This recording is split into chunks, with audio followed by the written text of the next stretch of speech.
अब ये जो एपेलेट जुरिस्डिक्शन सुप्रीम कोर्ट का है, देखो बहुत इजी है याद करना, ये सब कीवर्ड्स है वो बता रहे हैं, बेयर एक्ट में बस फॉलो करते रहना है ना। Appellate jurisdiction of the supreme court आपको 3 तरीके का बताया गया है। एक कॉन्स्टिट्यूशन के इंटरप्रिटेशन से रिलेटेड, ठीक है, कॉन्स्टिट्यूशन के इंटरप्रिटेशन से रिलेटेड क्वेश्चन कोई अराइज होता है अगर, चाहे वो सिविल मैटर हो या वो क्रिमिनल, इट डजंट मैटर, वो सिविल भी हो सकता है मैटर या क्रिमिनल भी हो सकता है। मतलब क्रिमिनल लॉ के भी मैटर्स हो सकते हैं ना, अब जैसे 377 आईपीसी कॉन्स्टिट्यूशन का इंटरप्रिटेशन का सवाल उठा, 497 आईपीसी कॉन्स्टिट्यूशन का इंटरप्रिटेशन का सवाल उठा, ठीक है। वैसे ही कोई सिविल मैटर में भी, सिविल लॉ में भी कोई सेक्शन में हो सकता है कॉन्स्टिट्यूशन के किसी प्रोविजन के इंटरप्रिटेशन का सवाल उठ जाए, ये इस कॉन्स्टिट्यूशनल प्रोविजन के वायलेशन में है ना, ये अनकॉन्स्टिट्यूशनल है, ठीक है, राइट। अब जैसे जमींदारी एबोलिशन से रिलेटेड लॉज आए, सिविल मैटर्स है, ठीक है, लेकिन उसमें कॉन्स्टिट्यूशन के इंटरप्रिटेशन का सवाल उठा था, राइट टू प्रॉपर्टी का, उस समय जो राइट टू प्रॉपर्टी आपका फंडामेंटल राइट था। तो कोई सिविल या क्रिमिनल मैटर में कोई कॉन्स्टिट्यूशन के इंटरप्रिटेशन से रिलेटेड सवाल उठे, तो उसके लिए भी एपेलेट, ऑब्वियसली कॉन्स्टिट्यूशन का इंटरप्रिटेशन सुप्रीम कोर्ट को करने का पावर है, ठीक है। तो सुप्रीम कोर्ट के पास वैसे सिविल और क्रिमिनल मैटर में आपको जुरिस्डिक्शन मिला हुआ है। फिर उसके बाद only in civil matters, civil matter का जुरिस्डिक्शन, ये देखो ये सिविल या क्रिमिनल में कॉन्स्टिट्यूशन के इंटरप्रिटेशन का मैटर है, ठीक है, तो उसका एपेलेट जुरिस्डिक्शन सुप्रीम कोर्ट के पास है। एक है जिसमें कॉन्स्टिट्यूशन का इंटरप्रिटेशन का मैटर नहीं है, लेकिन नॉर्मली वो सिविल मैटर है, सिविल मैटर में जनरल इंपॉर्टेंस का कोई क्वेश्चन उठा है, ठीक है, तो उसके लिए भी अपील एपेलेट जुरिस्डिक्शन किसके पास है, सुप्रीम कोर्ट के पास है। अभी एक एक करके देखेंगे। और फिर तीसरा आपको क्रिमिनल, मतलब क्रिमिनल मैटर में एपेलेट जुरिस्डिक्शन है, सिविल मैटर में एपेलेट जुरिस्डिक्शन है, और किसी भी तरीके का मैटर हो जिसमें कॉन्स्टिट्यूशन का इंटरप्रिटेशन इन्वॉल्व है, वहां पे भी सुप्रीम कोर्ट के पास एपेलेट जुरिस्डिक्शन है, ठीक है। तो कॉन्स्टिट्यूशन के इंटरप्रिटेशन से रिलेटेड सवाल उठता है तो ये पावर है 132 में, दिस वन इज इन 133, ठीक है, और ये 134 ना, लाइन सही है ना, 134, ओके। अब आओ कॉन्स्टिट्यूशन के इंटरप्रिटेशन से रिलेटेड कभी भी सवाल उठता है, ठीक है, तो कैसा क्वेश्चन होना चाहिए, तो it must be substantial question of law. अगर कॉन्स्टिट्यूशन के इंटरप्रिटेशन से रिलेटेड कोई substantial question of law arise होता है किसी भी प्रोसीडिंग में, ठीक है, कॉन्स्टिट्यूशन के इंटरप्रिटेशन से रिलेटेड कोई भी substantial question of law, substantial question of law क्या होता है, वैसा क्वेश्चन जो कि पहले से प्री डिसाइडेड नहीं है, जिसपे भी पहले से कोई सर्टेन जजमेंट सुप्रीम कोर्ट का नहीं है ना, तो वो सब्सटैंशियल क्वेश्चन ऑफ लॉ हो गया, ठीक है। 497 मान के चलो जो एडल्ट्री का केस था, ठीक है, या 377 उस पर सर्टेन जजमेंट नहीं था, कन्फ्लिक्टिंग जजमेंट्स थे, ठीक है, तो उसको जो है आपको फाइनली नवतेज सिंह जौहर में 377 को सेटल किया गया एपेलेट जुरिस्डिक्शन में, ठीक है, फिर आपका जोसेफ साइन में 497 में। तो अगर किसी मैटर में substantial question of law as to the interpretation of constitution अगर इन्वॉल्व है, तो सुप्रीम कोर्ट के पास वो एपेलेट जुरिस्डिक्शन कहाँ आता है, सेक्शन 132 के अंदर। तो ये ध्यान में रखना, हमेशा कॉन्स्टिट्यूशन से इंटरप्रिटेशन का कोई भी मैटर आएगा, हमेशा सुप्रीम कोर्ट ऐसा नहीं है कि वहां पे जो है एपेलेट जुरिस्डिक्शन एंटरटेन कर लेगा, वहां पे कॉन्स्टिट्यूशन के इंटरप्रिटेशन से रिलेटेड सवाल उठना चाहिए उस मैटर में, और वो सवाल का नेचर कैसा होना चाहिए, सब्सटैंशियल क्वेश्चन ऑफ लॉ, ठीक है, सब्सटैंशियल क्वेश्चन ऑफ लॉ, और वो भी सब्सटैंशियल क्वेश्चन ऑफ लॉ वहां इन्वॉल्व है या नहीं है, this will be certified by high court, high court के थ्रू ये सर्टिफाइड होना चाहिए, तभी जाकर आप जो है सुप्रीम कोर्ट में अपील कर सकते हैं। मतलब हाई कोर्ट में आपका मैटर चला, हाई कोर्ट ने जजमेंट डिग्री ऑर्डर पास किया अपना, और वहां पर सर्टिफिकेट दिया, इस मैटर में substantial question of law as to the interpretation of the constitution solve है, ठीक है, अब जाकर सुप्रीम कोर्ट में अपील कर सकते हैं, तभी आप सुप्रीम कोर्ट जा सकते हैं। आपके पास सर्टिफिकेट नहीं है तो फिर आप नहीं जा सकते, तब आपको एसएलपी के लिए अप्लाई करना पड़ेगा, स्पेशल लीव पिटीशन के लिए।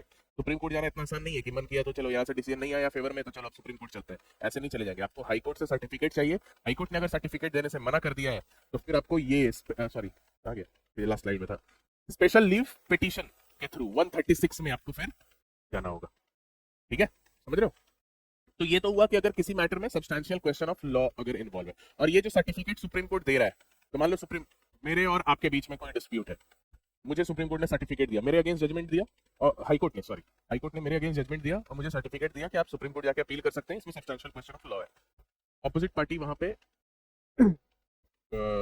ऑब्जेक्शन रेज कर सकता है, क्वेश्चन कर सकता है कि इस मैटर में कोई भी substantial question of law involve नहीं है, वो पावर ऑपोजिट पार्टी के पास होता है।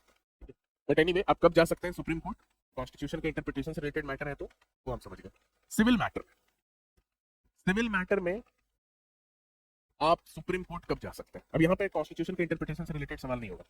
सिविल मैटर में आप सुप्रीम कोर्ट जा सकते हैं अगर आपके डिस्प्यूट में जो भी जजमेंट डिक्री ऑर्डर आया हाई कोर्ट का, उसके बाद कोई substantial question of general importance अगर इन्वॉल्व है, not substantial question of law ही हो, substantial question of general importance. Fair act follow करते रहो।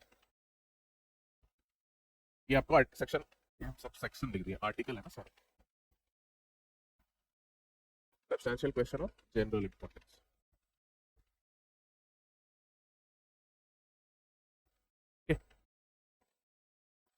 देखिए,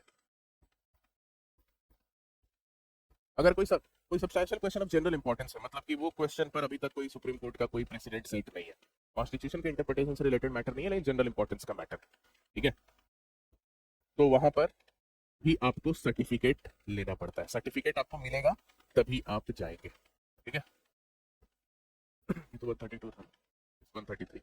The case involves substantial question of law of general importance and in opinion of the High Court, this question should be decided by the Supreme Court, ठीक है। और उसके बाद आपको certificate मिलेगा, सर्टिफाई करने के बाद ही आप जा सकते हैं, आपको सर्टिफिकेट मिलेगा तभी आप जा सकते हैं। बस यही दो बात आपको ध्यान में रखना है, और कुछ आपको आर्टिकल में अलग से पढ़ने की जरूरत नहीं है, ठीक है। तो यहाँ पे क्या है, substantial question of general importance, और दूसरा कंडीशन इसके लिए क्या है, in opinion of high court it must be decided by supreme court.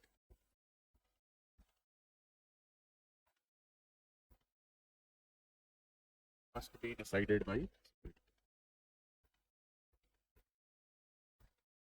ठीक है। और सर्टिफिकेट तो आपको चाहिए ही चाहिए, सर्टिफाइड बाय हाई कोर्ट। बिना सर्टिफिकेट का हाई कोर्ट का आप सुप्रीम कोर्ट अप्रोच यहाँ नहीं कर सकते, ठीक है। Is this clear? उसके बाद आइए क्रिमिनल, ये सिविल मैटर में। क्रिमिनल मैटर में, अब क्रिमिनल मैटर में क्या है, दो तरीके से आप सुप्रीम कोर्ट अप्रोच कर सकते हैं, एक विद सर्टिफिकेट, एक विदाउट सर्टिफिकेट। इन दो मैटर्स में तो आपको सर्टिफिकेट चाहिए ही चाहिए। यहाँ पे सर्टिफिकेट किसका? हाई कोर्ट का। क्रिमिनल मैटर में आप सर्टिफिकेट के साथ भी अप्रोच कर सकते हैं, आप सर्टिफिकेट के बिना भी अप्रोच कर सकते हैं। सर्टिफिकेट के साथ आप अप्रोच कब करेंगे भाई? जब सब्सटैंशियल क्वेश्चन इन्वॉल्व हो, है ना। क्रिमिनल मैटर में जो डिसीजन है उसमें भी सब्सटैंशियल क्वेश्चन को इन्वॉल्व है, तो आप सर्टिफिकेट ले लीजिए हाई कोर्ट से और जाकर आप अपील कीजिए। अब क्वेश्चन अराइज होता है बिना सर्टिफिकेट का कब आप अप्रोच कर सकते हैं? तो विदाउट सर्टिफिकेट का आप तब अप्रोच कर सकते हैं जब हाई कोर्ट ने, ठीक है, हाई कोर्ट ने क्या किया है कि सबऑर्डिनेट कोर्ट के किसी मैटर को विथड्रॉ करके, या सबऑर्डिनेट कोर्ट के, मान लो कि सबऑर्डिनेट दो तरीके से, हाई कोर्ट ने क्या किया है, एक्विटल के ऑर्डर को, ठीक है, एक्विटल के ऑर्डर को रिवर्स करके डेथ पेनल्टी दे दिया है। आपके कॉन्स्टिट्यूशन में बस यही बात किया गया है, लेकिन अलग से लॉ बना के ये भी किया गया है कि अगर लाइफ इंप्रिजनमेंट भी दिया गया है, जैसे कॉन्स्टिट्यूशन में आपके दिया गया है कि अगर हाई कोर्ट ने कोई एक्विटल का ऑर्डर है, लोअर कोर्ट का एक्विटल का ऑर्डर है, उसको रिवर्स करके अगर डेथ पेनल्टी दे दिया है, ठीक है, तो आप बिना सर्टिफिकेट का डायरेक्टली कहा जा सकते हैं सुप्रीम कोर्ट। और इसी के कॉन्टेक्स्ट में फर्दर लॉ बनाने का पावर किसके पास है? पार्लियामेंट के पास है। तो पार्लियामेंट ने आगे लॉ बना के ये पावर, इसके अंदर डेथ पेनल्टी के साथ साथ लाइफ इंप्रिजनमेंट को भी इंक्लूड कर दिया है, जो कि आपके कॉन्स्टिट्यूशन में नहीं है, ठीक है, वो अलग से लॉ बना के किया हुआ है।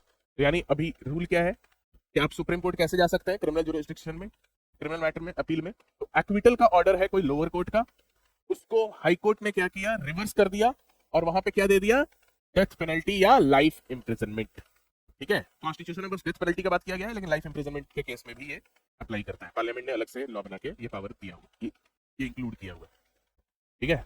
रिवर्स करके अगर हाई कोर्ट ने 10 साल का सजा दिया, क्या आप बिना सर्टिफिकेट का जा सकते हैं सुप्रीम कोर्ट? नहीं जा सकते। कब जा सकते हैं? Only in cases of death penalty और लाइफ इंप्रिजनमेंट, ठीक है। ये एक सिचुएशन है। और दूसरा यही विदाउट सर्टिफिकेट की सुप्रीम कोर्ट ने विथड्रॉ करके, सबऑर्डिनेट कोर्ट के पास कोई मैटर है उसको विथड्रॉ करने का पावर है, हाई कोर्ट के पास पावर है ना। सबऑर्डिनेट लोअर कोर्ट में कोई मैटर चल रहा है, सेशंस कोर्ट में कोई मैटर चल रहा है, हाई कोर्ट उसको विथड्रॉ कर सकता है अपने पास। विथड्रॉ करके हाई कोर्ट ने ऐसा ही कोई ऑर्डर अगर पास कर दिया, ठीक है, डेथ पेनल्टी का, हाँ। और दूसरा विथड्रॉ करके, पहला है कि नॉर्मल अपील के थ्रू हाई कोर्ट में मैटर आया था, वहां पे एक्विटल के ऑर्डर को रिवर्स करके क्या किया गया, डेथ पेनल्टी दे दिया गया। और यहाँ पे है कि लोअर कोर्ट में भी मैटर चल रहा था और डायरेक्टली हाई कोर्ट ने विथड्रॉ करके क्या किया, उस मैटर में डिसीजन में क्या किया, डेथ पेनल्टी ही दे दिया या लाइफ इंप्रिजनमेंट ही दे दिया, ठीक है। तो ऐसे केसेस में आप डायरेक्टली कर सकते हैं सुप्रीम कोर्ट विदाउट सर्टिफिकेट। इसके अलावा बाकी सारे मैटर्स में आपको सर्टिफिकेट की जरूरत पड़ेगी ही पड़ेगी, राइट। ये समझ में आया, राइट। और ये सर्टिफिकेट हम लोग कब से बात कर रहे हैं, इस सर्टिफिकेट के बारे में 134A में बताया गया है ना, आर्टिकल 134A में। ये सर्टिफिकेट कैसे मिलता है, तो हाई कोर्ट खुद के मोशन पे भी आपको सर्टिफिकेट दे सकता है या आपके ओरल एप्लीकेशन पर भी दे सकता है। ओरल एप्लीकेशन मतलब कि जैसे ही आपके अगेंस्ट जजमेंट या डिग्री आया, आप उसी वक्त हाई कोर्ट से प्लीड करेंगे कि kindly grant me the certificate to appeal before the supreme court, है ना। तो दोनों तरीके से आप जो है सर्टिफिकेट अवेल कर सकते हैं, ठीक है। एक हाई कोर्ट खुद के मोशन पे खुद से ही जजमेंट डिग्री पास करते वक्त ही दे देगा कि लो सब्सटेंशियल क्वेश्चन इन्वॉल्व है या सुप्रीम कोर्ट, और नहीं अगर दिया है तो आप ओरल एप्लीकेशन के थ्रू भी मांग सकते हैं, ठीक है। और ये सर्टिफिकेट इशू होता है आर्टिकल 134A के अंदर, ठीक है। तो ये आपको एपेलेट ज्यूरिसडिक्शन कंप्लीट हो गया हमारा सुप्रीम कोर्ट, ठीक है। एक बार क्विकली इसको फिर से देख लेते हैं।